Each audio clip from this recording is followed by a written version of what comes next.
Let's see what they have to say about that monumental victory. Thank you very much, Freak. I mean, oh my goodness, this tournament got so amazing. Interesting. It was already. It is so hard to beat SKT. Like, how many? They must do so many little things perfectly. The way they disengage, the way they stall the game, because RNG played so goddamn well. I have no idea how that game went 60 minutes. Yes, yeah, exactly. Just crested 60 minutes there, back and forth, team fights, did perfect disengages, re-engages, playing around the Baron, playing around 5th Dragon. Before we go back and walk through it analytically, I want to take another look at the final fight. Because it was explosive, so we're going to get that up. We're going to walk through this final fight one more time. Yeah, and look at this, the positioning, the use of the Jhin ultimate to start it all off. But it's all about Mata and Xiaohu. Time and time again, these guys go in, they engage, disengage happens. That's absolutely fine. Yeah. That's all three, though. Xiaohu goes all the way around the back as the Maokai gets pushed out, and it's just this long, drawn-out engagement. So the fact that he can get in here, they've already used the cleanse. Yeah, get Zhonya's right away. Get Zhonya's, and now Lupa can just sit in the middle of the team and do what Maokai does best. And they just blow everyone up. It was Mata's pulverize right there onto Bang that was really the crux, because they'd had fights where they've been able to kill Faker multiple times, but they could never get their fingers on Bang until that. And Bang didn't have his flash because he had used it about a minute or two earlier to try and zero out Xiaohu in a somewhat greedy chase down at one point. But yeah, just the flank positioning there from Xiaohu. I mean, what a stellar performance by him. It was. I said it. Yeah. People know Lupa. People know Mata.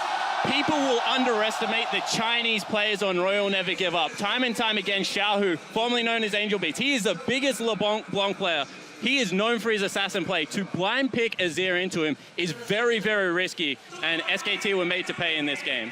It was his second most played, actually. If you look at the ban picks this game, I really feel like RNG hit a lot of points that SKT weren't good at. Blank, for instance, is not that good on Nidalee. It's actually his lowest win rate champion in solo queue, and they usually ban it blue side. So the way RNG set up the ban picks, they got the blank, and the first blood, like, Faker is actually the easiest person to first blood on SKT this season. And the reason is, you can see that in this replay after this, is that he wants to reset the wave.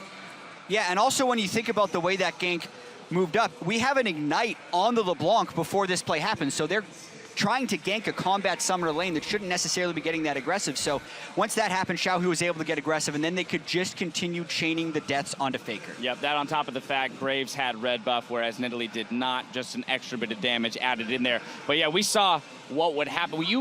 I've got to come back to you, Spawn, because in the pregame you had said you don't beat SKT by just beating one player. And I still believe that. What I actually think they did right is they camped out Faker, sure. They thought they had a kill lane, which they did. We saw it against Edward Gaming, in fact. But then they transitioned all of that power into the bottom lane. And actually, because Mata is just so good engaging, they send the teleport down there, they send the LeBlanc down there, and they start funneling in. And it's just way too much pressure on the bottom half of the map for anything SKT can do at that point. Yeah, and by no means is this a blueprint on how to beat SKT. Like, that was a 60 minutes, like, crazy game where RNG seemed to be a second away from losing control, which was insane since they were up like 18 kills to 5 at one point and a 10,000 gold lead. But once they equalized the items for SKT, I actually thought SKT was going to turn it around until that final fight. And the thing is, I don't know whether RNG can consistently do this. Right. Because they do set up plays like that, but then what they do is they get the first kill, then they keep diving, they keep chasing, teams teleport on them, turn it around. This was the most disciplined I've ever seen RNG play. I think something really happened yesterday, because against Supermassive, they were 26 and 11. That was kind of a back and forth game, but this game they really blew the lid entirely open, man. I think they really started a lot of advantages from catching Duke on the bot lane. I think one of the biggest plays we saw instead of the mid was Mata and Wuxx using the heals to save Looper and winning that dual bot. Now, it's funny, we talk about consistency with RNG, and can they do this again? Is this something that they can produce time and time again? But I want to actually look at the other side of the rift here, because with SKT, even in a loss, this game only served to support the notion to me that they play so consistently. To go down 4 kills early in the game and only be at a 1K deficit, down a turret, down multiple kills. I mean, they're playing so clean even in their losses, Jad. Their ability to disengage and play defensively is the best I've probably ever seen. And I didn't actually think this SKT team was the strongest SKT team we've seen, and maybe they still have some growth to do.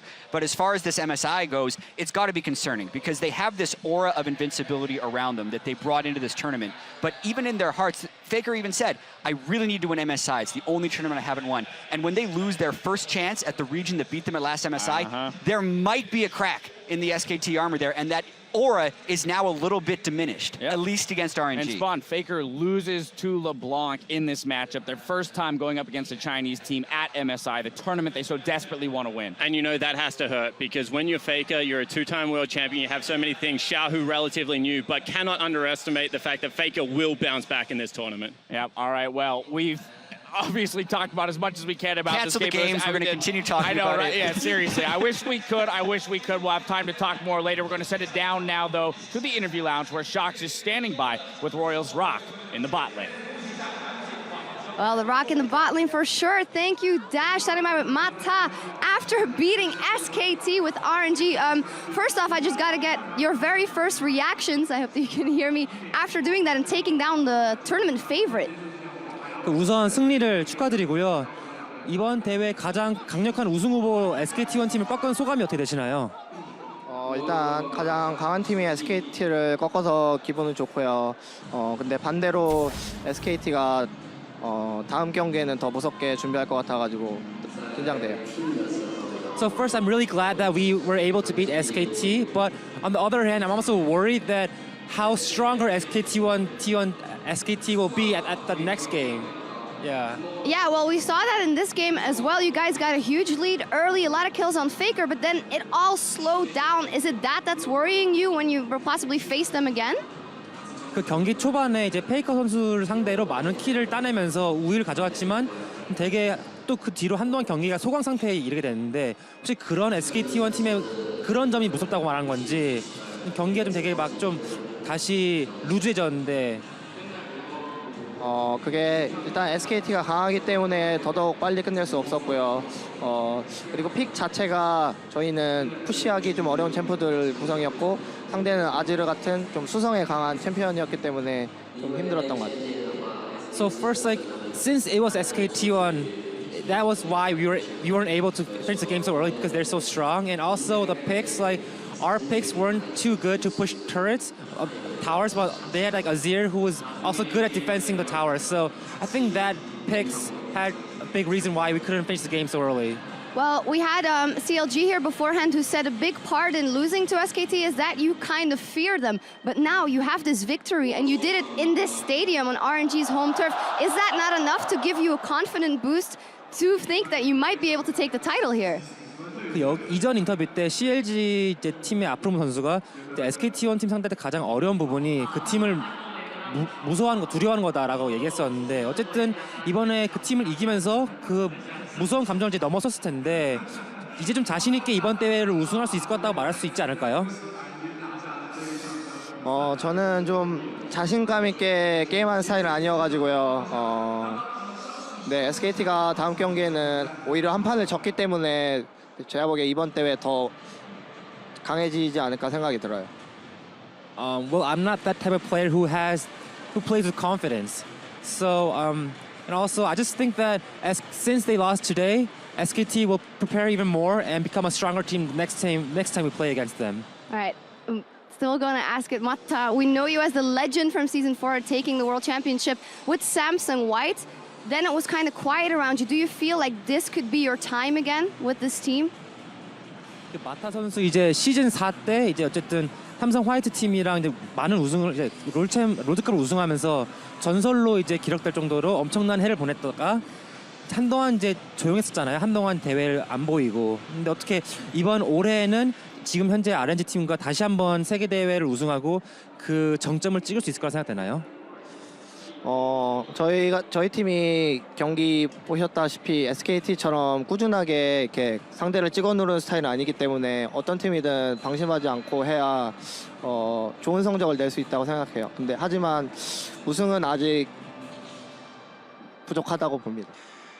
So as you've seen through this game, we're not as consistent as SKT1 yet, and I think we have to stay humble for every single match and keep on practicing. And I'm not certain that we can say that we are a strong enough team to win the Worlds yet. Very humble and careful. Yet, one more thing, you wanted me to make sure that the viewers knew how to pronounce your name, that it's definitely Mata. Yeah, Mata. Okay, well, everyone has heard that now. Congratulations. Thank you so much. RNG taking down SKT. What an upset. And next up, it's going to be the Flash Wolves taking on Supermassive here at MSI 2016. Don't go anywhere. We will be right back with more action.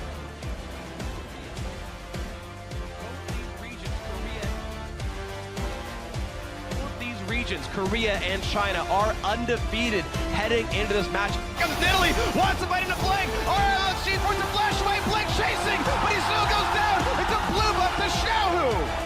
They're not going to bang. He's almost going down. Ulti pop. The heal comes in from Blank. The sapling's going to run, but it goes the other way. And Mlxg still takes him down with collateral damage. They're trying to take down Looper. He's slowly getting worn down. The monster re-engages. Looper still isn't dead. They've actually picked up Bang. Looper is still not dead. The heal comes through. Trying to hit Blank, and he gets it! Whoosh on a rampage! The root's gonna land as well. Duke is stuck. Looper still on the front side. Looks for Bang, but Wolf needs it for safety. They're going for Bang! He's gone! Whoosh gets it! He's exhausted though, and a trade kill comes in. Faker's gone! Whoosh has two! He's still alive!